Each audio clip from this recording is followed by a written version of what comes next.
Ibu Bapak, saudara-saudara yang dikasihi oleh Tuhan Yesus Kristus, saya ingin klarifikasi sebentar. Yang pertama, saya Sekretaris Umum Lembaga Alkitab Indonesia harus Kristen. Tadi saya melihat ada yang curiga-curiga, ini Ustadz mau masuk gereja mau apa begitu ya. Bapak Ibu, ini simbol, bukan simbol agama tapi simbol persatuan Indonesia. Saya selalu pakai dimanapun supaya membangun image bahwa persatuan Indonesia adalah yang utama.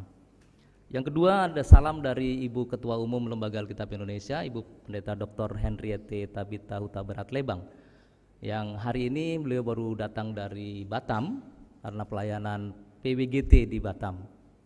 Lalu tanggal 25 beliau akan pergi ke India karena ada sidang khusus WCC. Beliau adalah salah satu presiden WCC dari Asia. Salam sejahtera untuk Bapak Ibu dan saudara-saudara sekalian. Ibu Bapak dan saudara-saudara, yang kedua saya ingin klarifikasi tentang Alkitab TB2 sebelum saya berlanjut untuk bersama-sama kita merenungkan apa yang kata firman hari ini. Alkitab TB2 ini saya melihat apakah ada yang sudah memiliki? Bisa angkat tangan yang sudah memiliki Alkitab TB2? 1, 2, 3, 4, 5. Di sini 5, 6. Di sini 7, 8. Hanya 8 orang dari 2000 orang. Ya, jadi mayoritas belum memiliki. Ya, ini Ibu Pendeta tadi mengatakan kita baca TB2 sekaligus supaya sosialisasi dan penjemaatan. Tidak perlu kecil hati Bapak Ibu, di depan tersedia ya, dan harganya tidak terlalu mahal karena diskon khusus dari Lembaga Alkitab Indonesia. Dengan catatan masih ada stoknya ya, karena terbatas. Ibu Bapak dan saudara, terjemahan baru 2 ini adalah pemutahiran, sekali lagi pemutahiran Alkitab 1974 yang hampir usianya 50 tahun. Kalau dihitung dari proses penerjemahannya sendiri, sebenarnya sudah 70 tahun kira-kira usia Alkitab tersebut, terjemahan 1974 itu. Nah Ibu Bapak dan saudara, setiap kali Ibu Bapak sekalian akan membeli Alkitab ini akan mendapatkan penjelasan singkat. Apa bedanya? Ya, mengapa dimutahirkan? Apa perbedaan yang ini dengan yang lama? Itu ada penjelasan singkatnya, tidak perlu khawatir. Dan kalau masih butuh penjelasan lagi bisa hubungi pendeta setempat.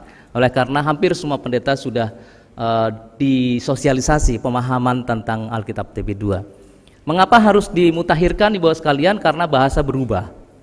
Ada banyak kata-kata yang 1974 kita masih paham.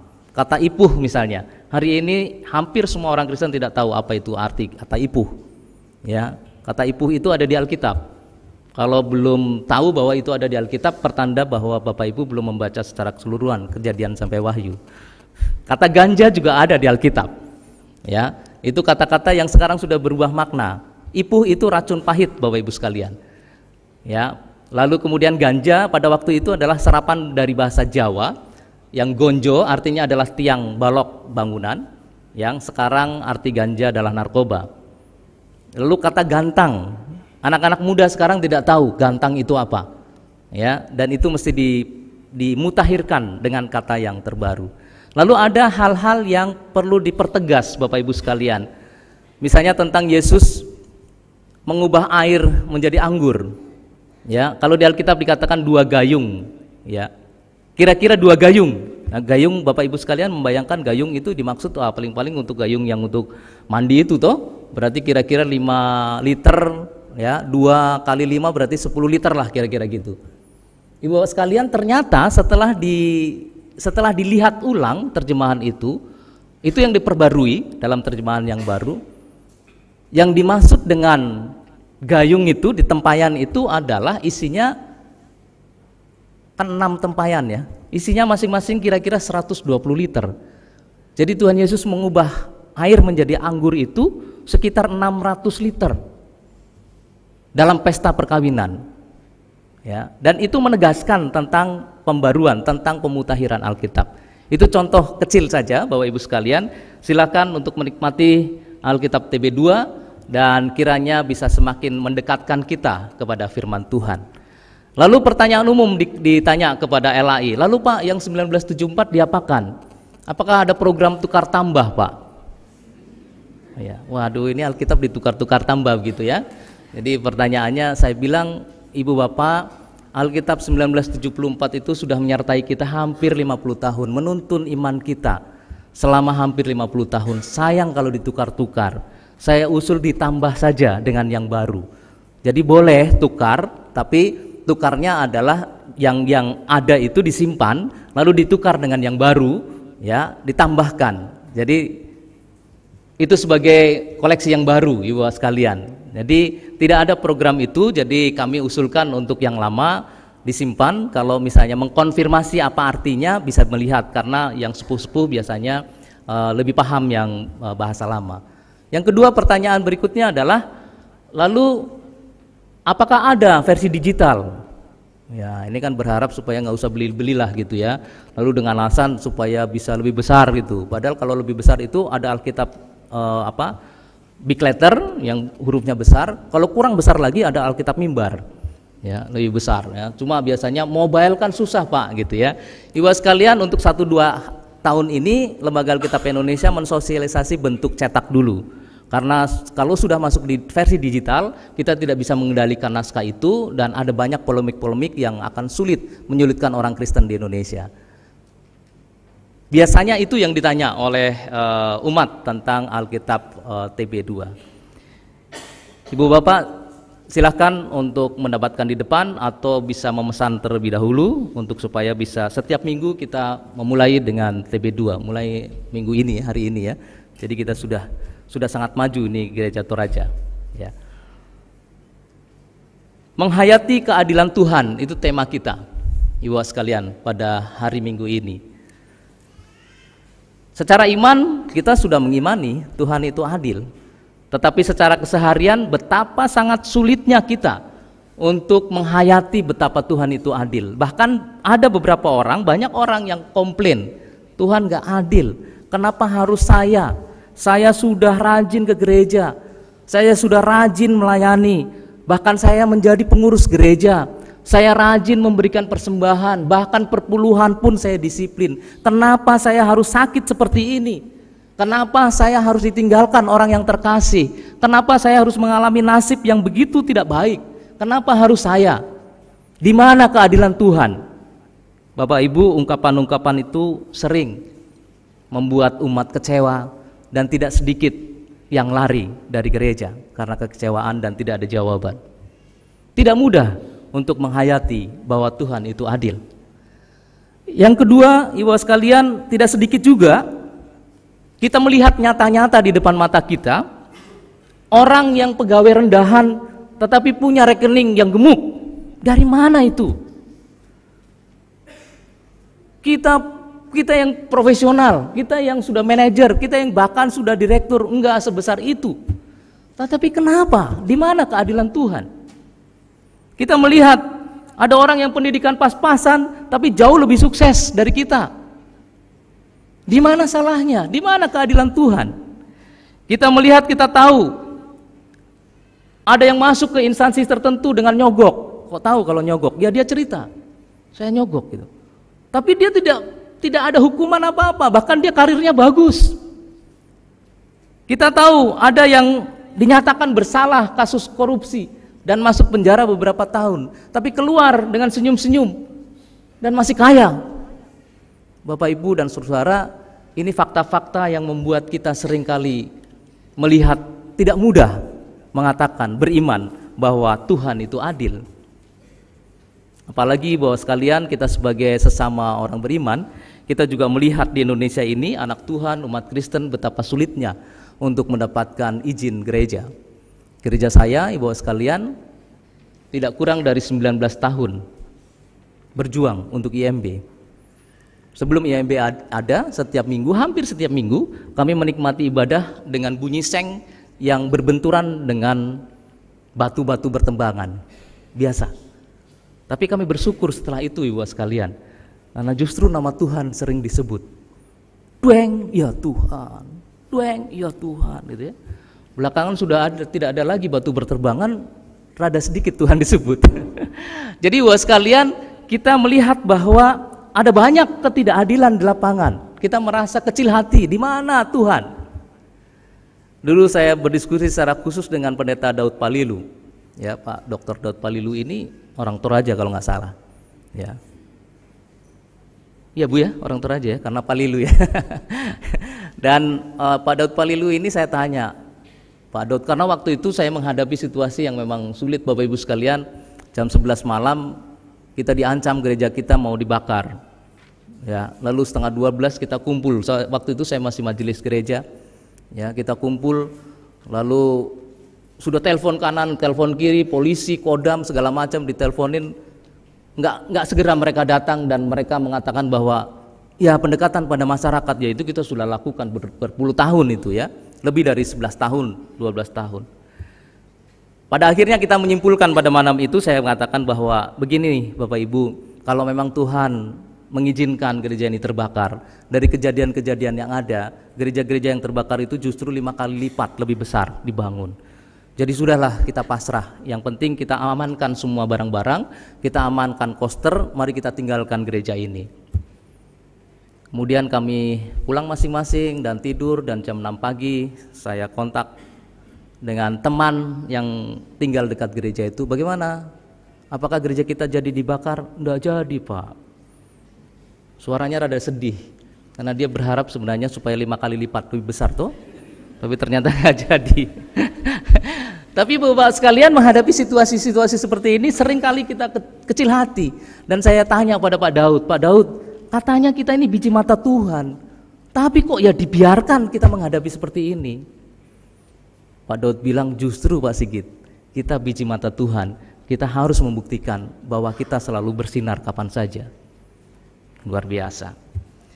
Begitu juga dengan Alkitab, Bapak sekalian, ada banyak orang yang punya koleksi Alkitab lebih dari satu di rumahnya. Saya yakin di ruangan ini, ya, ataupun yang ikut di YouTube live streaming, sudah lebih dari 2 mungkin. Bahkan ada yang punya 4, ada yang punya 5, 3 diantaranya masih dalam plastik. Luar biasa. Ya. Tapi di sisi yang lain, Ibu Bapak sekalian, Lembaga Alkitab Indonesia setiap tahun mengadakan survei. Itu masih di pelosok-pelosok negeri yang belum mendapatkan Alkitab berpuluh tahun. Ketidakadilan terjadi tentang Alkitab. Itu yang skala nasional. Yang skala internasional, Ibu sekalian, kita punya 724 bahasa daerah. Alkitab utuh dalam bahasa daerah baru 40 bahasa, termasuk bahasa Indonesia. Bahasa Indonesia itu baru 3 versi. Versi 74, versi bahasa Indonesia masa kini atau bahasa Indonesia sehari-hari, dan versi sekarang TB2, baru 3 dalam bahasa Indonesia. Ibu sekalian, satu bahasa baru 3 versi. Bahasa Inggris tidak kurang dari 40 versi terjemahan bahasa Inggris. Apa enggak gimana? Ketidakadilan terjadi. Ya, enggak fair. Itu terjadi Ibu sekalian. Maka dari itu Lembaga Alkitab Indonesia selalu setiap tahun berusaha untuk mengajak semua umat Kristen bersama-sama memenuhi Alkitab di daerah-daerah pelosok. Ya, baru-baru 2 minggu yang lalu di Timor Tengah Utara, TTU. Ini nama kabupaten ini agak kurang konsisten ya, sudah Timor Tengah Utara lagi. Ya. Tapi ada TTS, Timor Tengah Selatan. Jadi memang kalau daerah sana itu begitu namanya ya. Jadi di sana di pelosok-pelosok itu luar biasa. Seorang bapak 20 tahun ya, ada videonya, seorang ibu 20 tahun baru mendapatkan Alkitab dan dia menangis karenanya. Bapak Ibu sekalian, ada ketidakadilan. Belum lagi kalau kita berpikir tentang Indonesia ini yang katanya sila terakhir keadilan sosial bagi seluruh rakyat Indonesia. Ibu Bapak dan Saudara, itu masih berupa statement yang harus diperjuangkan.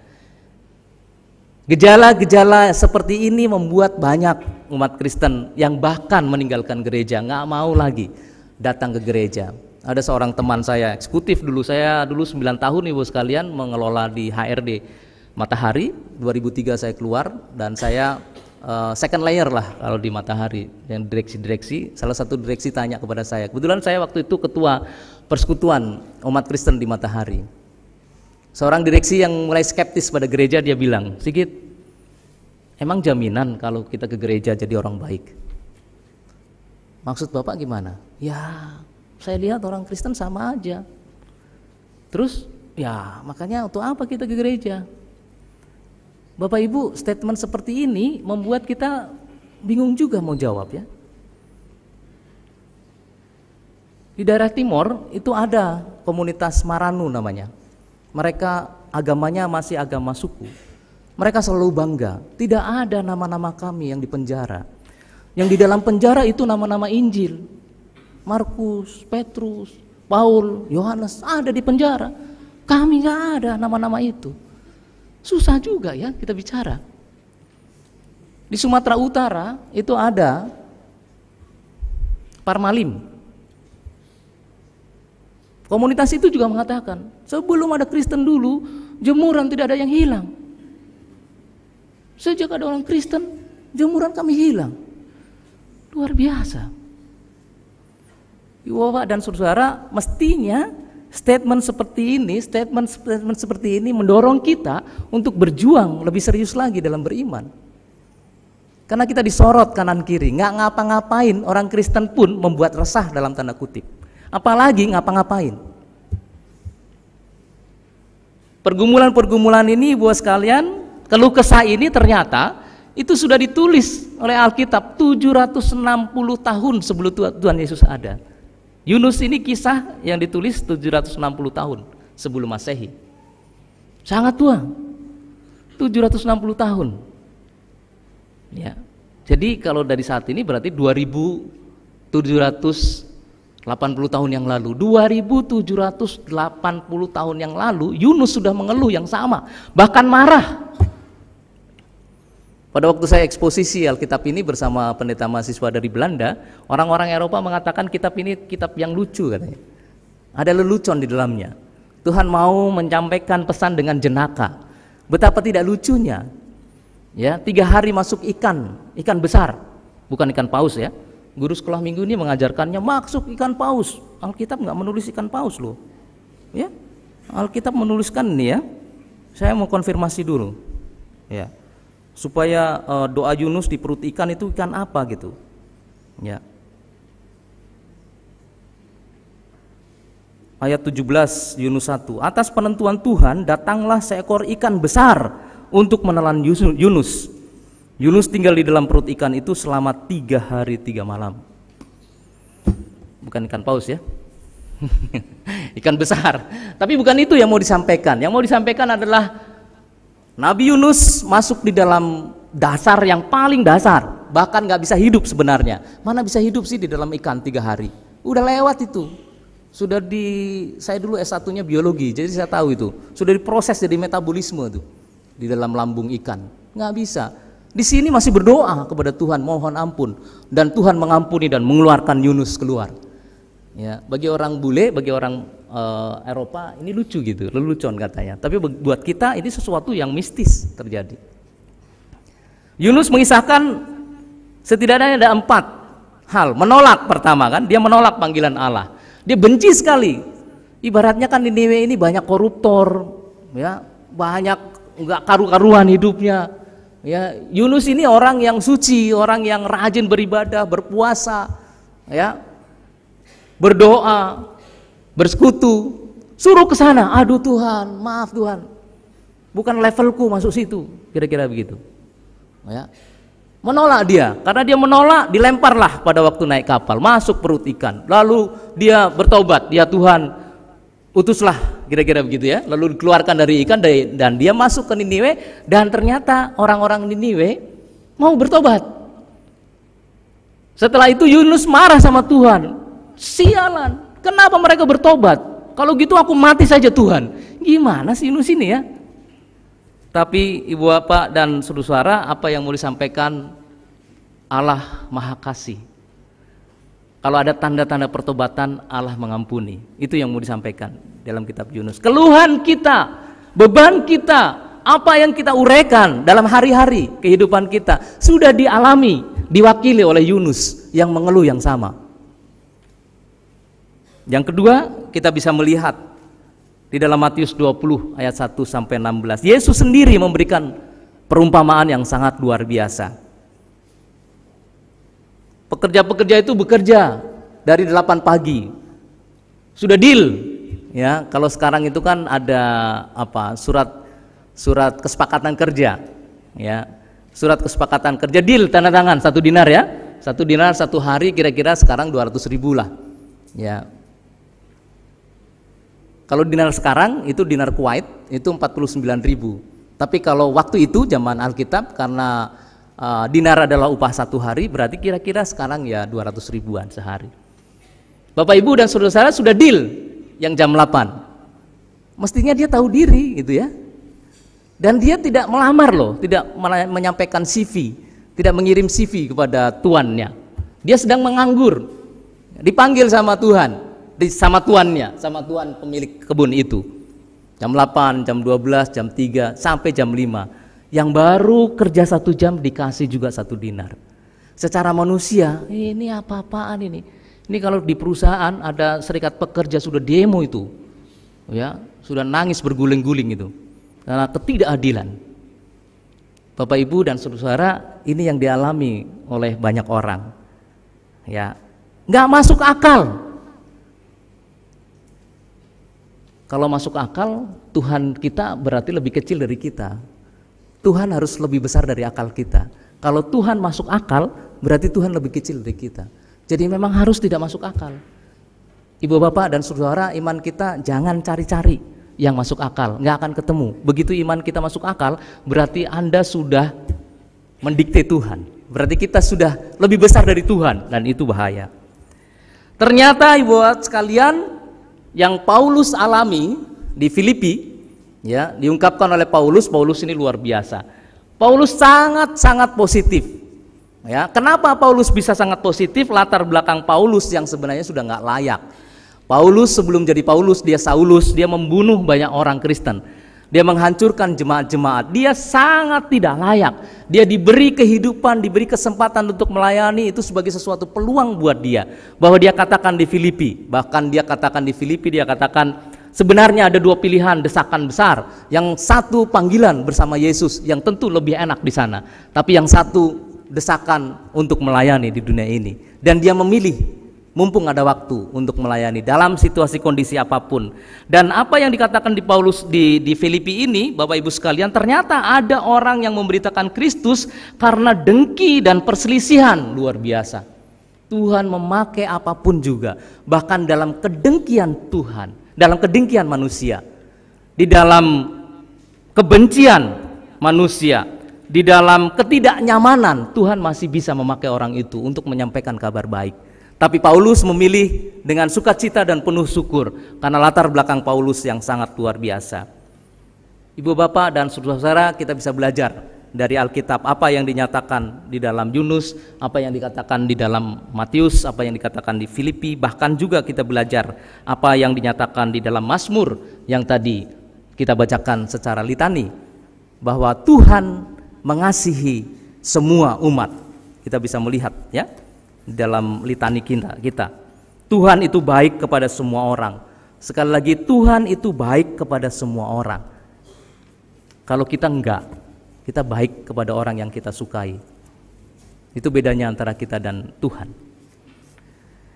Bapak Ibu dan saudara, apa yang diwartakan oleh Paulus di dalam suratnya ke jemaat di Filipi adalah tentang kasih, adalah tentang persatuan, adalah tentang keteguhan iman.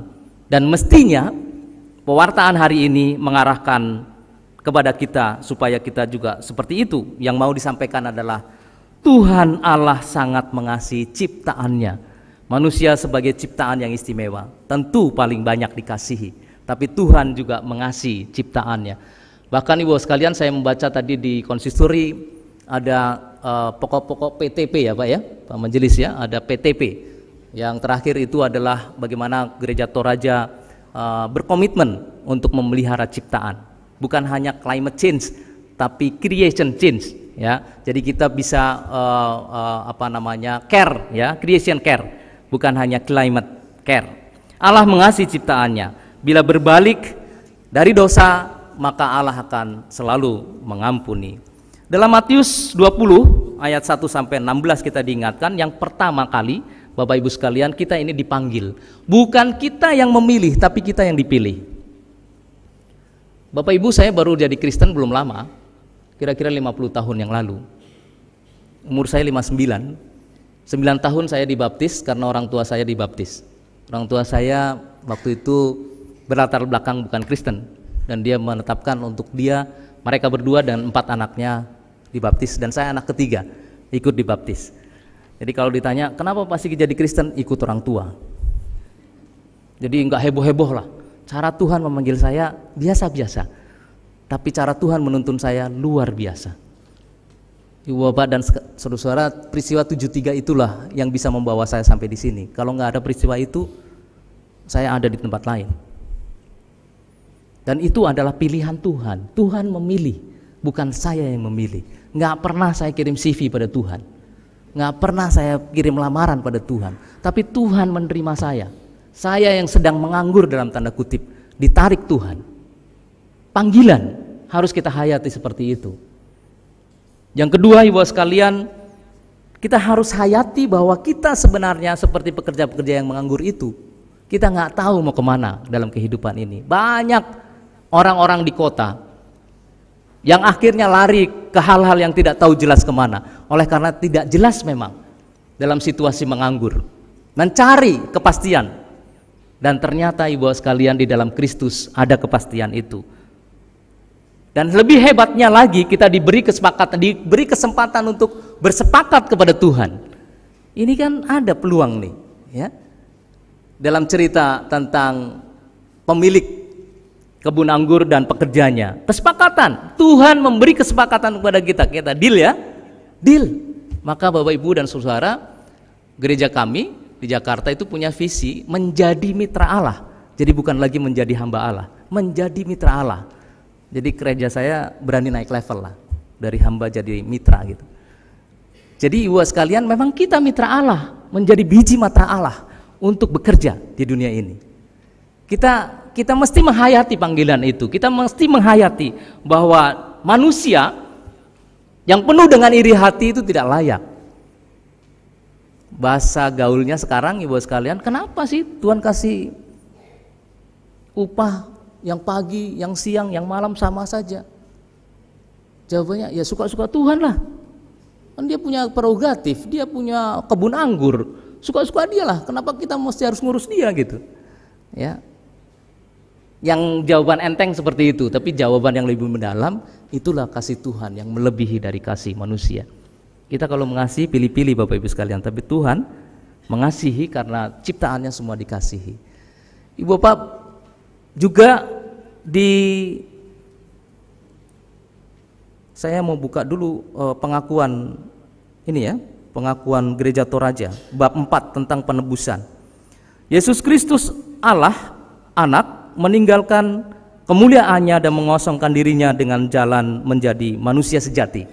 Ini pengakuan iman Gereja Toraja ini. Manusia sejati ialah manusia yang sama seperti kita, kecuali dalam hal dosa.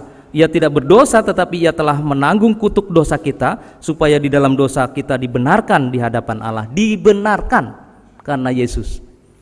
Kita nggak layak, kita nggak benar. Di dalam kehidupan dan pekerjaan Yesus Kristus, kerajaan Allah telah hadir di antara manusia yang tanda-tandanya ialah antara lain penyembuhan orang sakit, pembangkitan orang mati, pengusiran setan-setan, dan pemberitaan kabar baik. Keempat, di dalam pekerjaan penyelamatannya, Yesus Kristus telah mengalami kehidupan manusia dengan segala kehinaannya, kelemahannya, dan sengsaranya. Bahkan ia dicobai dalam segala hal, tetapi ia tidak berbuat dosa. Dan terakhir, Yesus Kristus telah menanggung kutuk murka Allah atas dosa kita melalui penderitaannya sampai mati di kayu salib, bahkan turun ke dalam kerajaan maut. Ibu bapak dan saudara, Gereja Toraja sudah menetapkan pengakuan imannya bahwa panggilan kita adalah karena penebusan Tuhan Yesus Kristus. Terakhir, apa yang kita sudah renungkan bersama, setidaknya ada 5 poin yang kita bisa dapatkan. Yang pertama, Tuhan mutlak maha kasih, tidak bisa dibantah. Semua didasari atas kasihnya pada ciptaannya, manusia dan alam semesta. Kita masuk di dalamnya. Yang kedua, upah kasih Allah adalah penebusan atas kita. Ini yang deal tadi 1 dinar. Sekarang tidak hanya 1 dinar, penebusan. Mau bertobat duluan atau belakangan tidak soal. Upahnya sama, ditebus oleh Tuhan. Jadi Bapak Ibu dan saudara, jangan iri hati kepada orang yang baru Kristen lalu meninggal. Wah, enak sekali ya dia ya. Baru Kristen meninggal pasti masuk surga. Ya. Lalu Bapak Ibu ngebut lah, kalau gitu aku suka-sukanya dulu lah, terakhir baru bertobat. Terlambat, belum bertobat sudah tewas. Jadi nggak jadi masuk surga. Hati-hati Bapak Ibu sekalian ya.